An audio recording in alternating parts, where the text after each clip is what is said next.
Mark Reed Edwards, VP of Digital Marketing at HFS. Welcome to this HFS videocast of a special Fireside Chat between HFS CEO Phil Fersht and Vipul Khanna, Managing Director and CEO of Firstsource Solutions. Vipul joined Firstsource in 2019 from Cognizant Digital Operations, where he led a startup practice into a $2 billion top 5 global BPO business. Of course, leading the discussion, as always, is Phil Fersht, HFS CEO and Chief Analyst. Phil founded HFS in 2010, and recently the Analyst Value Survey of 1,000 users of analyst research ranked HFS as the second most influential analyst firm, including second most influence on enterprise customers, second most subscribed analyst firm, and second mentions by enterprise customers. So let me hand it over to Phil to get the discussion with Vipul going. Phil, take it away. Thanks, Mark, and great to see you again, Vipul. And welcome everybody for taking your time listening to us for a little while. But I've known Vipul Khanna for several years now, and I first met him during his role leading, I think, Cognizant's operations and business process management area. And since then, he's taken a very exciting role at Firstsource, leading the charge there in the digital marketing technology area. So. But I think to start this off, I'd love to maybe hear a bit more about you, Vipul, and maybe a bit more about your background and how you got into this business in the first place. Sure. Thank you, Phil. Thank you, Mark. And Phil, yeah, it's been a pleasure to know you over the years and see how you have developed and how your firm has developed. And it's been great to see, inspirational to kind of follow your progress as well, right, as we developed our businesses. So I grew up in a small town in northern part of the country in India. I was very bad at math and science, so kind of the only option was to go into accounting and business. As I kind of made that transition in high school, I really liked it, the world of business. Couple of biographies that I read in my 11th grade, 12th grade. Sam Walton's Made in America, Lee Iacocca's biography, some business magazines, very deeply sort of they left a mark, and I kind of fell in love with business. So I did my CA, chartered accountancy in that small town, and for work one had to move out to a big town. So I came to Delhi way back in early 90s and got a job in Pricewaterhouse. And I will tell you this, I literally felt like a small guy standing right at the base of a skyscraper, looking up with your neck arched 180 degrees, looking at the world of corporate business, how social living happens in large cities and stuff like that. So very exciting times. And then I was kind of stumbled into American Express, which was the first truly shared service organization, which was following a follow the sun sort of methodology, and opened up a shared service center in Delhi. And I kid you not, it took me 2 or 3 months to really sit down and understand So explain to me how you're doing Japanese bank reconciliation sitting in Delhi, or how you're doing Australian credit loss provisioning models for Australia sitting in Delhi, right? Because that was very early days of sort of the whole offshoring boom. So those were very foundational days of trying to understand the world of offshoring and outsourcing. And then a senior colleague of mine left, and he joined a startup which was funded by a US company. And he said, hey, you're going to come over? I said, yeah, what will I do? He said, yeah, pick your title. So I said, let me be the head of transitions and solutions in that startup. And we created a good business, right? We created a good sort of, I think, a $200 million business over 6 years. I remember my first contact center contract was signed where the client did not visit India before signing the contract. It's kind of sacrilege sort of after that. But setting up the first international call center way back in 2000 in Mumbai was an experience, and then kind of grew from there. UBS came calling to set up their captives, and they set it up as an internal service company. That was fun to get deep into banking at that point in time. But they always had a vision that we wanted to stand on its feet, right? So there I was trying to run a captive, competing with the big guys with no resources, right? We were competing with all the big vendors who served UBS. And I was a little captive kind of competing there. Trying to kind of say, hey, there are inherent advantages of using a captive versus a third party, right, at that point in time. But come the financial crisis, the bank took a call on should we be buying or making, and then they put that captive up. for partnership. We went through a process, and that finally Cognizant bought that captive end of 2009. And I spent the next 9 years at Cognizant. Great ride there. First on the operations side in India, then moved to the US, building up a business before Firstsource came calling in 2019. So here I am, kind of bringing my learnings with the evolution of BPO into this world. I think I've lost count of the amount of people I know at Cognizant who've become CEOs today. Was there some special formula there, or? Yeah. It was a very supportive, very growth-oriented entrepreneurial environment. Right. And I think that allowed people to kind of, the CEO at that time used to say, for every large account, I want a CEO in charge, right? You are the CEO for this account, or you are the CEO for this business. And that ability to kind of chart your course, I think that those experiences have helped. Interesting. And then, so you decided to take this role, I think just before the pandemic, right, at Firstsource, which I think was predominantly a call center, contact center business at the time. What inspired you to take that position? What excited you about it? And has it been everything you imagined? I think largely my thesis has worked out. I wanted to kind of personally make the transition from running a division to running a public company. And there's a steep learning curve to that. And it has been a steep learning curve, including all the knocks in the chin on how to kind of manage and learn to manage the investors and how to think about the value creation equation, right? In the true sense of the word. It's been a very supportive board, right, which was very steadfast in what they wanted. The mandate they said was, we want a growth CEO, right? Whatever that means, right? That we want a growth CEO. And I think it's been very supportive from that standpoint on whatever strategy I've laid out, the backing that strategy, backing the investments behind the strategy, backing the kind of people which I need to kind of, implement on that strategy. And it's been a learning. I like to call it, we are into our third avatar as Firstsource. We are a 20-year-old company, but we are almost onto our third avatar. And I like to call it, we are like a 20-year startup now, right? Bunch of guys sit around and bunch of folks sit around, kind of decide where we want to go, debate it up, and then get going after that. But the position that we have in the industries that we operate, I think has given a good foundation and good runways for growth that we are now traversing to get to a meaningful place. Interesting. And then how did the onset of the pandemic change the game plan? Was it significant looking back from what you started out with when you went through that whole experience? Yeah. So I joined in August of 2019. I got 1 or 2 rounds of travel arounds to India, UK, Philippines, right? Different parts of the US. And then sort of everything was shut down in March, right? March of 2020. So the first few months were all like everybody else, trying to keep the ops running, trying to get the remote operations and the massive logistics of getting 25,000 people kitted out and getting started to work, right, remotely. But I think it's been an evolution on developing that model from an operating standpoint. I think we've all learned along the way of how to engage remote folks, right? How to get security in place and all the bells and whistles of getting that stuff going. Business-wise, I think macroeconomics have played different roles on our different parts of our business. So for instance, our hospital business, our provider business in the US on healthcare has been mostly subdued because of pandemic. Hospitals have prioritized sort of COVID treatments, right? So the elective and the other treatments haven't gone, which means that the volumes going through the hospitals are lesser at this stage, right? So it's been a dampener, but on the other hand, because of the interest rate environment, the macro environment was good for our mortgage business, right? And that kind of provided some tailwinds to the mortgage business. So those are the 2 macro examples.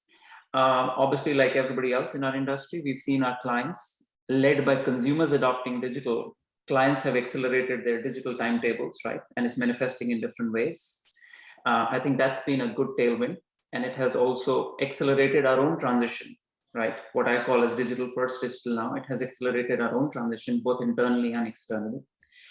it is exacerbated by the fact that talent is in short supply everywhere, right? I think I joke around that it's easier to sell to a client than sell to talent now, right? It's harder to get talent than it's to get a client or business. Wow. But it has also forced partnerships, and given everybody's remote, I think tactically partnerships have become more stronger because people have gotten used to working across this, right? It doesn't need a lot of getting together in person to get going. Everybody's kind of gone into the mindset of, hey, let's get together quickly on a phone call, on a Zoom call, and get going, right? So the urgency has forced the partnership ecosystem for us to flourish and get embedded in our solutions. So puts and takes, but overall, I think business has emerged stronger, growth path. We are looking at sort of double-digit growth consistently now, relative to sort of where we were in the past.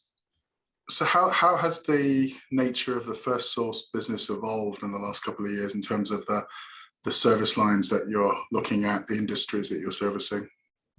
Yeah. So Phil, high level, we do about half of our business is banking, about 30% is healthcare, and about 20% is comms and media. The one thing which I've been very clear about is, and I've learned it along the way, I didn't start it, to be very focused, right? We are a smallish company, right? So we have to choose our battlegrounds carefully where we go. So within banking, for instance, we play in just mortgage, receivables management, which is collections, and we play in the UK retail and commercial bank, okay? And we think within that, there is still a lot of runway for us to find adjacent areas of growth, right? And stay focused to that. So we're trying not to do a lot of things, right? Not to get to capital markets, not to get to asset management, not to get to commercial banking.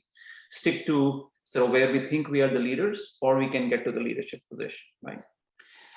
The thing we've added there is the focus on fintechs and DeFi, right? Like in the last, I think 2 quarters, we've signed up like 5 fintechs now, okay? That world and the financing volume is shifting, small volume, but percentage growth is high for the fintech and the crypto world. And we want to make sure we follow that trend, right? We build capabilities. And that is manifesting not necessarily in well-defined processes, but more like design operations for them and then run it. And then you continue to rinse, repeat, and kind of finesse that operations, right?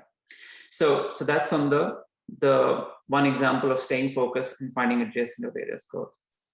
The second aspect, which I mentioned to you, is we have kind of coined the term cheekily called digital first, digital now, right? To bring the urgency in our services, in our offerings, and in our internal ecosystem of technology. And recognizing that our primary heritage is about business knowledge and operations, big part of our technology footprint is about partnerships with product companies and service companies alike, right? So we have already bid out and we won a couple of large engagements where we are not only partnered with a product company, but with an IT services company as well, so that we can compete with the big integrated companies, right? And not disadvantaged because we don't have a big IT services arm, right? Again, we have to choose those areas carefully, but I think partnerships is the way to go from a technology standpoint.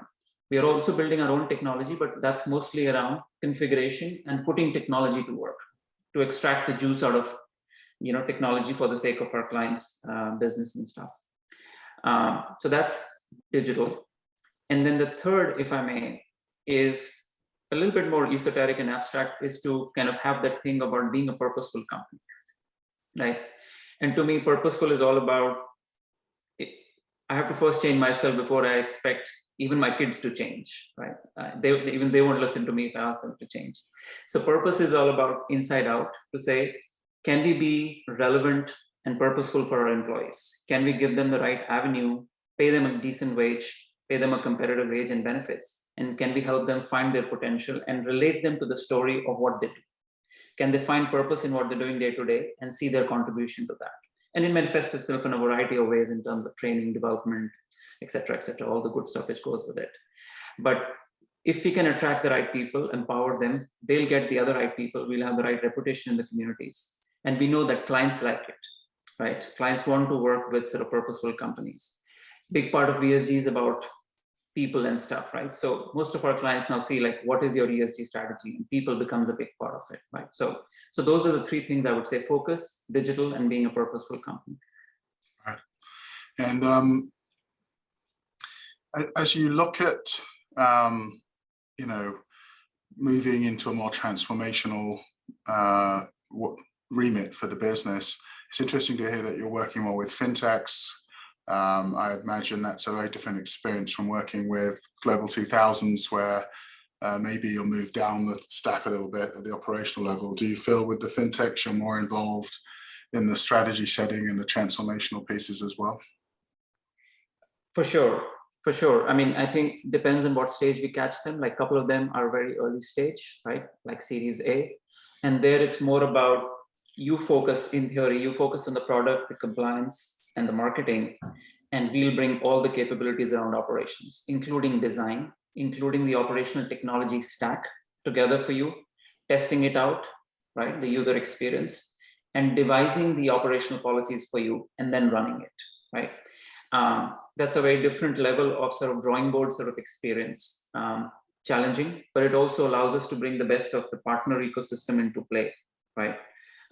Whether it's the big behemoths like Salesforce, or it could be startups like Celonis and Cresta and stuff like that, right, in different aspects.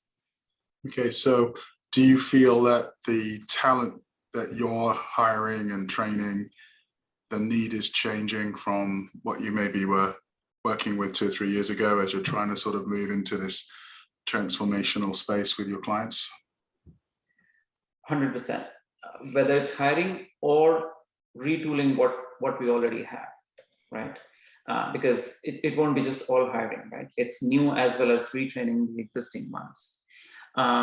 So one big part of my focus since last year is to build almost, let's call it broadly consulting, but it's mostly a design capability, right? Which is working with SMEs, with people who have a good process orientation and people who put technology to work, bringing those three things together, right? Technology, process, and design together to make sure we're devising the processes or designing the transformation.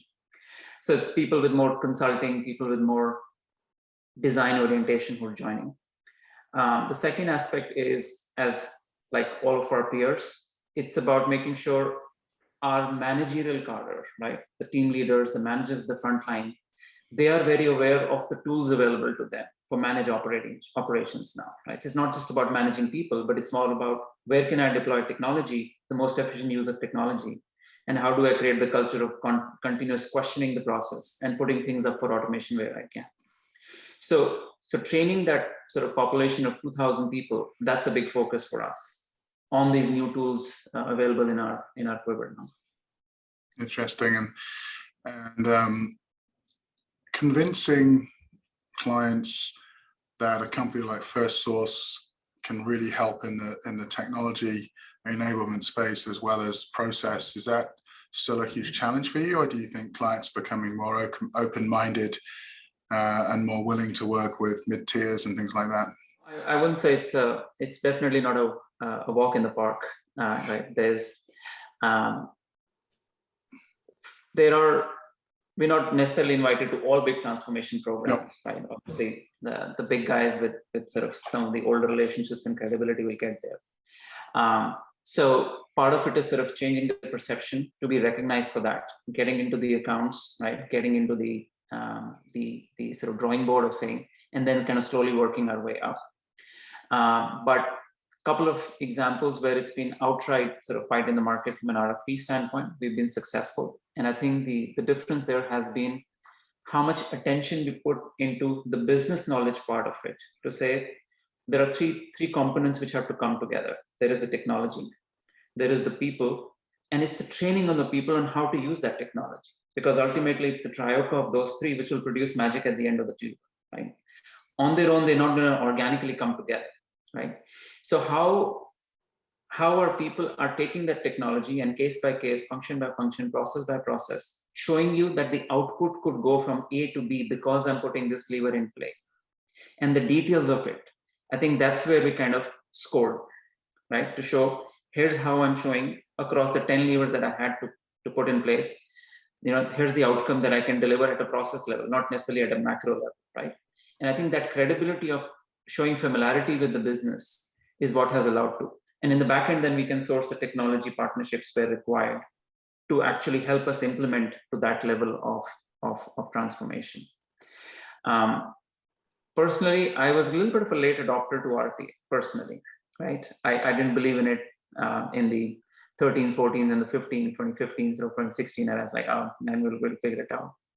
But that was a hard lesson for me personally, that was something which is emerging and which has sucked up so much value away, right? As it has kind of gone mainstream. So that's my personal commitment, that every new thing that comes up, I have to be on it to understand and kind of be deploying it. And I do think that RPA, process analysis, omni-channel, and now as you get to machine learning deployment, these are all hammers looking for nails, right? Everybody has access to these hammers. The trick is who's able to put them in the use in the context of a client or their situation and get better output done. I think that will be the differentiator. And that sweet spot of business analysis, configuration skills, right? And doing the grind of implementing, I think is a sweet spot where I think we could make a mark and hold our own. It's interesting. So are you where are you finding there's most demand from your clients at the moment? And we've come through a crazy couple of years. It feels like there's a rush to do things that clients should have done 10 years ago, and they're doing them now. Where are you seeing most demand and immediacy for your business? You talk about double-digit growth again, but where do you think that's going to come from? There is a sector view and there is a sort of a service line view. From a sector standpoint, I think, as I said, BFS in the areas that we operate, a lot of runway. Just take one example, our receivables management business, where we primarily serve the card side of the world. We've extended it to autos. We are extending it to other industries like utilities, right? Taking it to that form of consumer receivables. We just finished an acquisition of a company called ARSI end of 21, which takes us from, we already do early and late stage. Those guys do legal collections, right? So where you get to the next stage where you have to use law firms to be able to enforce obligations which borrowers might have. So it kind of gives us a huge amount of adjacency. And our intention is to combine the two and take it to fintechs, right? So take fintechs, for example. Our thesis is that fintechs are very good at the front end as far as the lending and the transaction side is concerned. But in their evolution, they haven't reached a stage where they're very good at the back end, which is receivables management, right? Yeah. So can we go and help them design the right receivables management strategy and define decision points on at what stage of overdue, what strategy do you use for collections? And then kind of run that strategy for them, whether it's call and collect or whether it's the legal side of it, right? That's one example. As well, we want to take this to our UK and European market. Today, it's a very North America-centric business, take it to UK and Europe, right? We have a large set of clients. And with our new offering, as well as a digital avatar of collections, right? Because not call-based now. Nobody takes a call, right? For marketing, for service, or for collecting. So it has to be a text-based, it has to be an email-based with the right technology, responsive technology at the back end to make it like a pleasant digital experience. Healthcare is, we see a lot of runway in healthcare. We play on both the provider and payer side of it. On the payer side of it, something as basic as digital intake, which is the stuff getting into a health plan, whether it's claims, authorizations, appeals, etc. I'm surprised at how messy that process still is, right? For most of the industry. So we've retooled our platform and we've won like 5 engagements where we're saying it'll be more digital intake so that it sets your downstream processes more nicely, more predictably, right? And we see a lot of demand in that. That's kind of the basic or the traditional, but done in a new manner. At the same stage, we've seen pandemic accelerate the adoption of telehealth, right? We are working with a lot of our clients in telehealth, but the evolution there is remote patient monitoring or continuous patient monitoring, right? Where devices keep us connected to our service providers.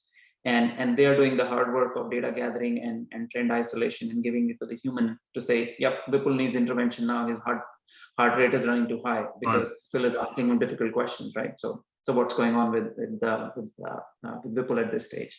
So RPM becomes a big thing. And then media has been a strong suit, but as that goes to digital, right, the transition of traditional media to digital is something that we're playing in, right? Whether that's cable going to OTT or streaming, or whether it's publishing going to online, right? That transition of customer experience retention is something that we want to play heavily on through partnerships, bringing new products. And overall, today our portfolio is about 40% what we call as digitally empowered contact center, about 45% back office, and about 10% pure digital, right? I would expect that this starts to lose its relevance and it starts to become end-to-end processes. Right? Today we track it and report it that way, but people then look to end-to-end sort of journeys and saying, what do I do in this process? Could be back office, could be a multi-channel engagement. So that's kind of a sense of our portfolio and where we're going. So you mentioned earlier that selling to your own people can be harder sometimes than selling to your clients. Do you think that's going to be the crunch point this year as we look out at the industry and the demand is who can win the talent war is going to win the market share? And if so, what do you think you're going to do that sets you apart there?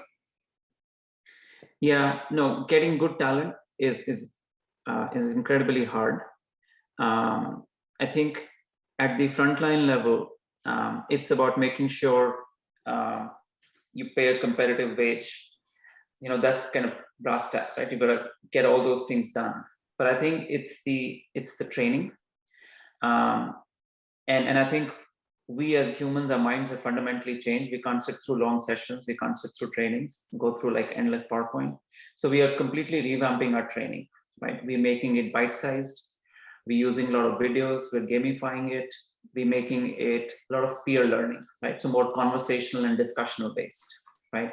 And I think if you start with that, and if you start with the right tools, we're starting to kind of call it that CX follows EX, right? So are we getting the right employee experience? It's the tools, it's the training, it's how they connect to their purpose, right? What am I doing, right? So in our healthcare business, for instance, we do a lot of patient advocacy, right? Which is for our hospitals, people who come in without insurance coverage, right?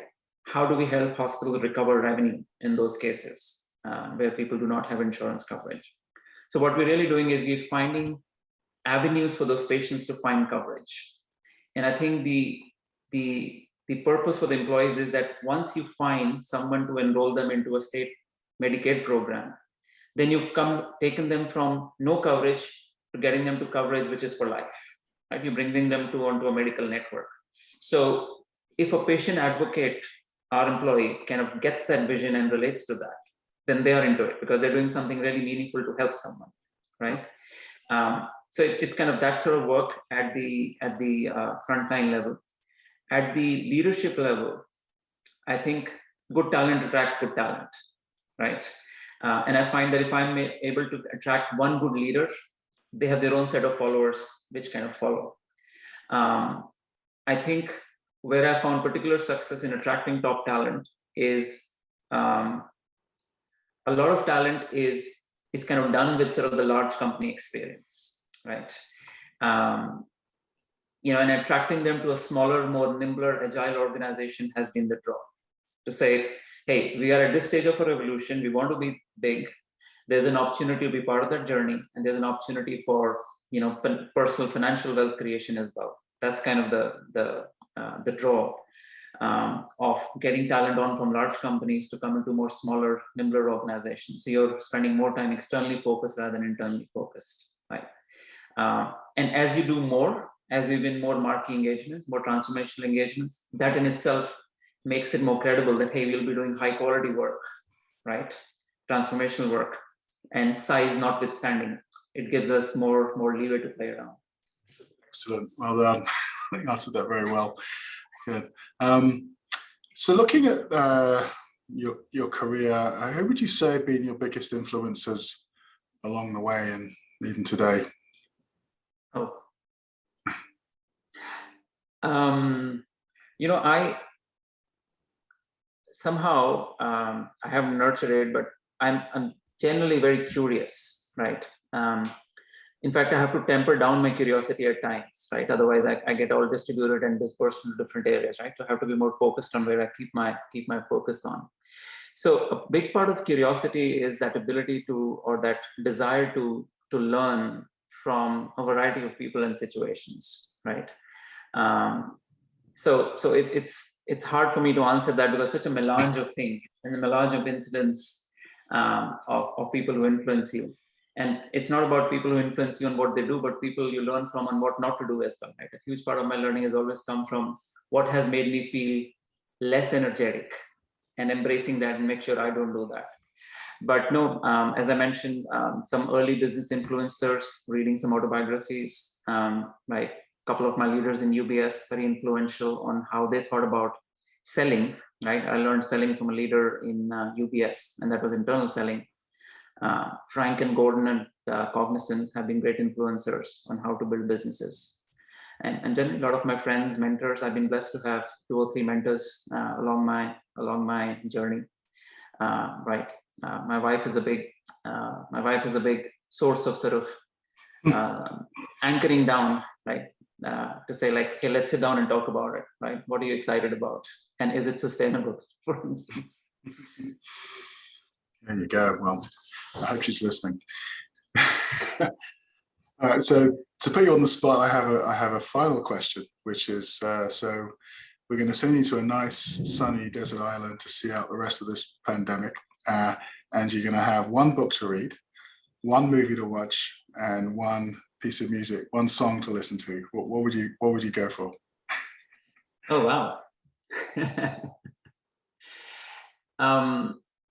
Oddly, I do find comfort in going back to the familiar at times. So if I have to go back to my favorite movie, it would be the movie The Pursuit of Happiness, the Will Smith movie, right? Yes. I found it incredibly. I've seen it, I don't know how many times. I could watch it again. The 1 book to read, I wish I could say I want to learn machine learning or something, but I think of late, especially with the pandemic, I've been going more somewhat on the spiritual side. So I kind of started reading those kind of books, a little bit sort of Buddhist philosophy of acceptance and stuff. So one of those topics would come out, right? In terms of how to find purpose and how to find sort of fulfillment, right? That sort of topic, and there are a variety of books there. Music, unfortunately, I grew up fortunately, I haven't still found taste for Western music, right? I think I left that stable too late. So I still would go back to Bollywood songs, right? Is what I would kind of go to my list there, playlist. And anyone specifically?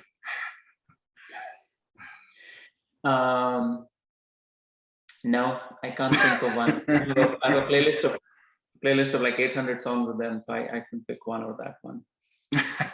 Sounds like my wife with a Persian music playlist. There's so much of it. Good. Well, honestly, I've really enjoyed listening to this very much, Vipul, and look forward to sharing this with our network, and a lot of people here have known you, followed you throughout the years as well. Would really enjoy hearing this, and people who maybe don't know you as well. So I thank you very much for your time. And Mark, maybe any final thoughts from you here? Or? I just love the last question. I've seen you lob really hard questions at people, and that may be one of the toughest, to pick one out of a universe of books and music. That's a tough one, Phil. Not sure I could answer it. So yeah. We'll put you on the spot in the next video cast, right? There you go. So exactly. We got to find out one what do you like, Phil, kind of thing, and then ask him.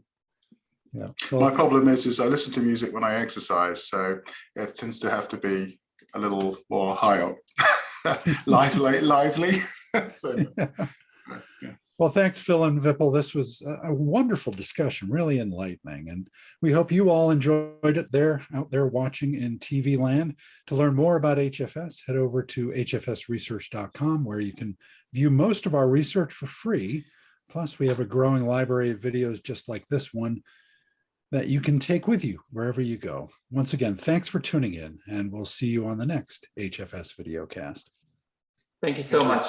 Thank you for having me. This fun. Bye. Cheers. Take care, everyone.